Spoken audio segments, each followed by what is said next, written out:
ఓం శ్రీ సాయిరామ్. సర్వదేవతా అతీత స్వరూపులు భగవాన్ శ్రీ శ్రీ శ్రీ సత్యసాయి బాబా వారి పాదపద్మాలకు అనంతకోటి నమస్మా జరిపిస్తూ, సాయిరామ్, మానవ జీవితం మాధవుడితో ముడిపడి ఉందని చెప్పి స్వామి చెప్తూ ఉంటారు. దానికి ప్రతి ఒక్కరికి స్వామి నిదర్శనగా వారి యొక్క ఉపన్యాసాల ద్వారా, వారి యొక్క చేష్టల ద్వారా, వారి యొక్క దర్శనం ద్వారా అనేక విషయాలు ప్రపంచానికి స్వామి 86 సంవత్సరాల 5 నెలలు ఈ అవతారంలో ఉండి పంచడం జరిగింది. స్వామి చివరి శ్వాస వరకు చెప్పిన మాట, ప్రేమే దైవము, దైవమే ప్రేమ, ప్రేమ ద్వారానే నన్ను పొందగలరు బంగారు అని చెప్పి స్వామి చెప్తూ ఉంటారు. నేను ఇది 40వ శతకం, 40వ సంవత్సరం ప్రారంభమైంది స్వామి పాదపద్మాల దగ్గరికి వచ్చి. 1987 స్వామి దగ్గరకు నేను వెళ్ళడం జరిగింది గురు పౌర్ణమి సందర్భంగా. అదే మొదటి స్వామి దర్శనం. కానీ అంతకుముందు పూర్వమే స్వామి వారి దగ్గరికి చేర్చుకోవడానికి నాకు కల్లో కూడా కనిపించడం జరిగింది మహాత్ముడు. అయితే స్వామివారి మీద నాకు అభిప్రాయం కాదు, కానీ ఈ ఎవరంటే వాళ్ళు దేవుళ్ళు అని చెప్తూ ఉంటారు అని చెప్పి నేను డిగ్రీ చదువుకునే రోజుల్లో స్వామివారిని వ్యతిరేకించేవాడిని. కానీ అంతకు పూర్వమే నాకు 10 ఏళ్ళు అలా ఉన్నప్పుడు మా నాన్నగారు టైలర్, తెనాలి దగ్గర అంగలకుతురు అనే ఊరు. మా నాన్నగారు వెంకటేశ్వర గారు, మా తల్లి లీలావతి. వీరు వెంకటేశ్వర స్వామి వారిని మేము కులదైవంగా పోల్చుకునేవాళ్ళం. అయితే స్వామి ఈ విధంగా చిన్నప్పటి నుంచి ఉండి పెద్ద అయినాక అలాగన్నా కానీ స్వామివారి అంగీ, మా నాన్నగారు టైలర్ కనుక కొంతమంది స్త్రీలకి తెనాల్లో స్వామి అంగీలు ఇస్తే వారు, మా నాన్నగారు టైలర్ కనుక వారి దగ్గరికి తీసుకొచ్చి వాటిల్ని, ఆ పట్టు వస్త్రాలని జాకెట్లుగా కుట్టించుకునేవారు. అప్పుడు ఆ చిన్నపిల్లోళ్ళుగా నేను మా నాన్నగారు ఆ టేబుల్ కట్ చేసే దగ్గర కింద కూర్చొని ఆ స్వామివారికి మిగిలిన ముక్కలు అలా పట్టుకొని అలాగ నోటితోటి పీకి అలా చేసేవాడిని. అంటే స్వామి మా ఇంటికి ఎప్పుడో వచ్చారు, అది మేము గమనించలేదు. కానీ మా తల్లిదండ్రులు మహా భక్తి తత్పరులు, సనాతన ధర్మాన్ని ఆచరించేవారు, కొంత చదువుకున్నా కానీ. అదేవిధంగా పూజలు పురస్కారాలు అన్నీ కూడా మా ఇంట్లో 5 పిల్లలం మేము. అందరినీ కూడా స్వామి కంటికి రెప్పలాగా కాపాడారు. అయితే మా అన్నయ్య గారు ఆయన టైం తీసుకొని వెళ్ళిపోయారు స్వామి దగ్గరికి. అయితే స్వామి అని మనం తెలుసుకున్నాము అనుకోవటం కూడా అదొక భ్రమలో ఉండటమే. వారు తెలపాల్సిందే కానీ మనకి భగవంతుడు సత్యసాయి బాబా వారు అనేది మనకు తెలియదు. మన చేత ఏం చేసినప్పటికీ కూడా అది స్వామివారి పరిపూర్ణమైనటువంటి అనుగ్రహంతో మనం చేయగలం. కాబట్టే నేను 87లో గురు పౌర్ణమి రోజు స్వామివారు నాకు పాద నమస్కారం ప్రసాదించారు. నేను అంతకుముందు అంత వ్యతిరేకించిన ప్రేమకు ప్రతిరూపం అని చెప్పడానికి అదే మూల కారణం. స్వామి ఆ రోజున వచ్చి, ఆ ఫోటోలు కూడా స్వామివారి నా దగ్గర ఉన్నాయి. అక్కడి నుంచి నేను స్వామిది మన సత్యం శివం సుందరం మొదటి భాగం చదివినప్పుడు స్వామిని మరి ఆ ఊరు తీసుకెళ్ళి ఖమ్మం దగ్గర అక్కడ స్వామికి ఏదో పట్టిందని చెప్పి తల్లిదండ్రులు స్వామివారి గుండు చేయించి ఆ విధంగా ఘాట్లు పెట్టి దానిపైన అనేకమైనటువంటి రాసినప్పుడు స్వామి కళ్ళన్నీ కూడా ఒక పత్తికాయలాగా ఎర్రగా అయిపోతే ఆ లక్కగారైనటువంటి పార్వతి వారి దగ్గర ఒక చిట్టి రాసి స్వామి ఒక మందు తెప్పించుకొని ఆ మందు స్వామి కళ్ళల్లో వేసుకున్నారని, ఆ స్వామి పడిన ఆ బాధలు చూసి చదువుతుంటే కళ్ళీళ్ళ పర్యంతరమై ఆ విధంగా దుగ్ధ అంటే ఆవేదన వచ్చింది. అదే ఆవేదన నేను మళ్ళీ స్వామివారి శివైక్యమైనప్పుడు ఆ దగ్గరగా రానిపోతే, అయ్యా నువ్వు అప్పుడే వెళ్ళిపోయావా ఏంటి, నేను గొప్ప భక్తుడిని కాకపోయినా ప్రపంచానికి నువ్వు కావాలి కదా పరమాత్మ అని చెప్పి కన్నీరు మున్నీరై అలాగే ఆ స్వామిని చూసుకొని వెనక్కి రావడం కూడా జరిగింది ఆ స్వామి శివైక్యమైనప్పుడు. ఆ విధంగా ఆయన కావాలనుకున్న వారిని స్వామి వారి పాదాల దగ్గరికి చేర్చుకుంటూనే ఉంటారు, వారిని తరింపజేస్తారు. ఒక్క సాయి సాయి అంటే ఓయి అని స్వామి పలికి అటేడు ఇటేడు తరాల వారిని తరింపజేస్తానన్న పరమాత్ముడు మొన్నే మరి 100వ జన్మదినోత్సవాన్ని మనం అందరం కూడా మరి పరిపూర్ణమైన విశ్వాసంతో ప్రపంచమంతా చేసుకుంది. స్వామి అంతకుముందే చెప్పారు సత్యసాయి శకం ఆరంభమవుతుందని. ఈ 100వ జన్మదినోత్సవంతో సత్యసాయి శకం ప్రారంభమైంది. ఇక అంతా కూడా ప్రపంచానికి మంచి జరుగుతుంది. భారతదేశమే దీనికి ఇంజిన్ అని చెప్పి స్వామి చెప్పారు. మిగతా పెట్టెలన్నీ అర్జునుడు, భీముడు వీళ్ళందరికీ అనేక అస్త్రశస్త్రాలు ఉన్నప్పటికీ కూడా భారతదేశం అనే ధర్మరాజు దీన్ని నడిపిస్తాడు. ఆ భారతదేశమే ప్రపంచాన్ని అంతా శాంతియుతంగా నడిపించే శక్తి అని కూడా స్వామి చెప్పడం జరిగింది. మన భారతదేశం పుణ్యభూమి. భారతీయులందరూ కూడా భగవంతుడి రతి కలిగిన వారని చెప్పి స్వామి చెప్పడం జరిగింది. స్వామి చేసినటువంటి సేవా కార్యక్రమాలు ప్రపంచానికే తలమానికం. ఇటువంటి అవతారం ముందు రాలేదు, ఇక ముందు వెనక రాలేదు, ఇక ముందు రాబోదని కూడా స్వామి స్పష్టంగా చెప్పడం జరిగింది.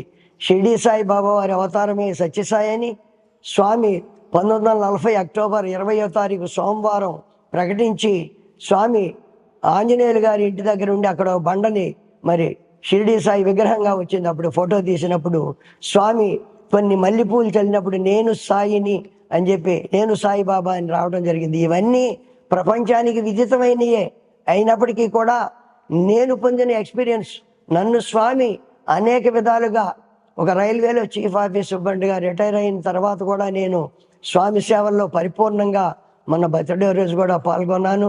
ఇదంతా వారు ఇచ్చిన శక్తి తప్ప మనకి తెలుస్తూ ఉంటుంది. చరిత్ర చూస్తే కృష్ణ పరమాత్ముడు అవతారం చాలించిన తర్వాత అర్జునుడు నిర్వీర్యమైపోయినాడు. అదేవిధంగా స్వామి కనుక మనకి శక్తిని ఇవ్వకపోతే మనమేమీ చేయలేము. మనలో ఉన్నటువంటి జీవశక్తి, పుణ్యశక్తి, మరి ఈ యొక్క జీవన శక్తి అంతా కూడా పరమాత్ముడు. ఇది ప్రతి ఒక్కరూ గమనించాలని ఈ యొక్క దేనిగా నేను అందరినీ వేడుకుంటున్నాను. అయితే స్వామి మాకు 1995లో స్వామి ఇంటర్వ్యూ ఇవ్వడం జరిగింది. మార్చి 8, 9 తేదీల్లో గంటన్నర రోజు స్వామి ఇంటర్వ్యూ ఇచ్చారు.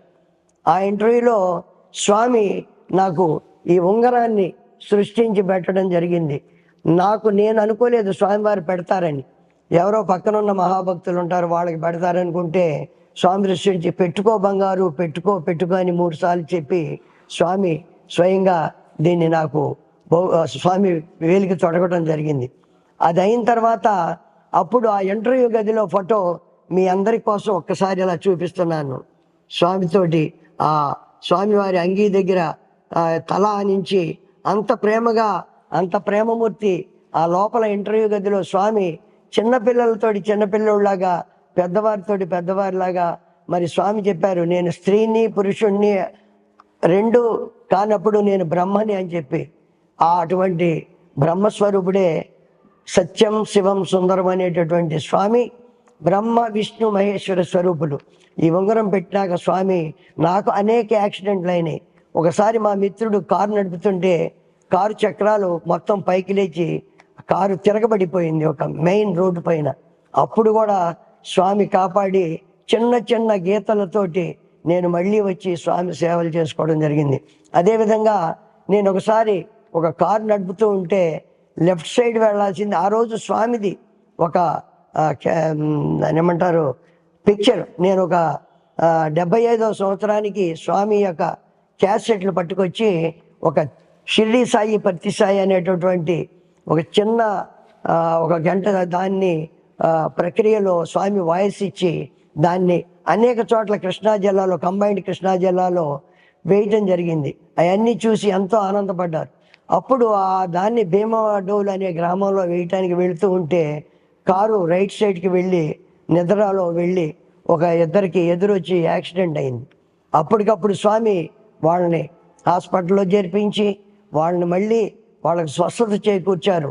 అటువంటి ప్రమాదం నుంచి నాకు ఏమీ ఇబ్బంది లేకుండా పోలీసు వారి ద్వారా మళ్ళీ తీసుకొచ్చి నన్ను ఆ జాబ్లో కంటిన్యూ చేసినటువంటి పరంధాముడు. ఇలా చెప్పుకుంటూ పోతే నాకు స్కూటర్ మీద స్వామి భజన్స్కి వెళ్ళేటప్పుడు అనేక యాక్సిడెంట్లు అయ్యాయి. వాటన్నింటి నుంచి దెబ్బ కూడా తగిలేదు. బాబా అని ఒక మాట అనిపించేవారు. కనుక మనం సర్వకాల సర్వావస్థల యందు స్వామితోటి లింకప్ అయి ఉంటే ఆ శబ్దాన్ని, ఆ మాటని, ఆ నోరు ద్వారా స్వామే మన చేత అనిపిస్తారు.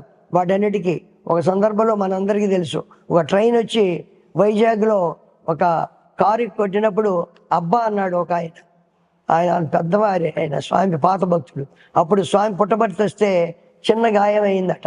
వస్తే మరి నువ్వు బాబా అని సాయి అంటే ముందే కాపాడేవాడిని, అమ్మ అని తర్వాత సాయి అన్నామని చెప్పి స్వామి చమత్కరించడం జరిగింది.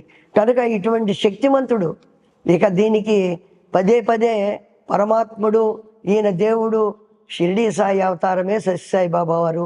1918లో స్వామి అవతారం చాలించిన తర్వాత 1926 నవంబర్ 23వ తేదీన పుణ్య దంపతులకు స్వామి పెదవెంకమరాజు ఈశ్వరం తల్లులకు జన్మించడం, దాన్ని స్వామి మొన్న మధ్య కూడా అనేక విషయాలు విశదీకరించి ఆ తల్లికి గర్భం ఎలా వచ్చింది, నేను ఎలా జన్మించాను, సాయి తత్వాన్ని మీ అందరికీ తెలియజేయడానికే చెప్తున్నానని చెప్పారు. 1990 సెప్టెంబర్ 28వ తేదీ కూడా జగత్తుకి నేను ఒక సత్యాన్ని చెప్పాలి బంగారు అని చెప్పి దసరా రోజున షిరిడీ సాయి తల్లిదండ్రులు ఎవరనేది స్వామి విశదీకరించడం జరిగింది. ఆ ఉపన్యాసంలో మరి గంగా భవాఢ్యుడు, దేవగిరి అమ్మ అనేటటువంటి పుణ్య దంపతులకి షిరిడీ సాయిబాబా వారు జన్మించారు. ఆ అవతారమే నేను అన్నారు. అయితే నాకు 1995 మా ఇంటర్వ్యూలో స్వామి షిరిడీ అవతారంలో కూడా నువ్వు ఉన్నావు బంగారు అని చెప్పి చెప్పడం జరిగింది. అది చెప్తూ స్వామి అవతారం కాలగర్భంలో కలిసిపోయింది, స్వామిని కొలుచుకోమని స్వామివారి సింహాసనం మీద కూర్చొని చూడడం జరిగింది. ఆ తర్వాత స్వామి విజయవాడకి ఒక ప్రేమలింగాన్ని సృష్టించిస్తూ ఆ లింగం పేరు ప్రేమలింగం అని పెట్టారు. స్వామి లింగం సృష్టించి ఆ లింగాన్ని పైన ఒక స్పూన్ నీళ్ళేసి తాగండి బంగారు, సర్వరోగాలు కూడా నివారణ అవుతాయి అని చెప్పి చెప్పడం. అప్పటి నుంచి ఇప్పటికి 30 ఏళ్ళు జరిగింది. ప్రతినిత్య సత్యసాయి సేవా సమితి సీతారాంపురంలో నమ్మక చమకాలతోటి స్వామికి రుద్రాభిషేకాలు చేస్తూ ఆ నీరుని స్వీకరించిన వారు ఫారిన్ కూడా తీసుకెళ్తూ ఉన్నారు. ఆ లింగం దాన్ని లామినేట్ చేసింది ఇంటి దగ్గర పెట్టుకొని ఎక్కడున్నా దాని మీద అభిషేకం చేసి నీరు తాగినా కానీ అనేక రుగ్మతల నుండి బయటపడిన వారు అనేక మంది ఉన్నారు. ప్రతి క్షణము స్వామితోటే మనం జీవించి మన జీవితాలు ధన్యం చేసుకోవాలి. స్వామి మనం వదిలిపెట్టినా స్వామి వదిలిపెట్టనన్నారు. ఒక్క సాయి సాయి అంటే నేను నిన్ను వదిలే పనే లేదన్నారు. జన్మ జన్మల బంధం సాయిది నీది అని ఆయన ప్రేమకి అరులు చాచే తండ్రి స్వామి. నీకు ఎన్నైనా మరకత మాణిక్య వజ్ర వైడూర్యాలు ఇచ్చాను బంగారు, దానికి నా చెయ్యి ఎప్పుడూ పైనే ఉంటుంది, ఒక్కసారి మాత్రం నా చెయ్యి కింద ఉంటుంది అన్నారు. ఎందుకయ్యా అంటే మీరు ప్రేమను పంచండి, అదే నేను మీ దగ్గర నుంచి కోరుకునేదని పరమాత్ముడు ఆ చెయ్యి చూపించి అందరినీ కూడా ప్రపంచాన్ని అడిగినటువంటి సందర్భాలు అనేకం ఉన్నాయి. కాబట్టి ప్రేమే దైవం, అందరిలో ఉన్నటువంటి జీవాత్మ పరమాత్మ ఒక్కడే అనే భావంతో సత్యసాయి సేవా సంస్థల్లో మన మనుగడ సాగించాలని, అటువంటి శక్తిని స్వామి మనందరికీ ప్రసాదించాలని, ఒక్కసారి స్వామి సమితుల్లోకి వచ్చిన తర్వాత మళ్ళీ వెనుక తిరిగి చూడాల్సిన పని లేదు. అటువంటి ఎక్స్పీరియన్స్లు మా బాబుకు కూడా మరి ఇచ్చారు స్వామి. అతన్ని పలకరించి 10th క్లాసులో బెంగళూరు యూత్తో వెళ్ళినప్పుడు బాగా చదవాలని చెప్పారు. తర్వాత అతను అమెరికాలో సెటిల్ అయ్యి స్వామి కార్యక్రమాల్లో అతను మరి గ్రూప్ 3 అంటే బాల వికాసులో చేసి వేదం కూడా నేర్చుకున్నాడు.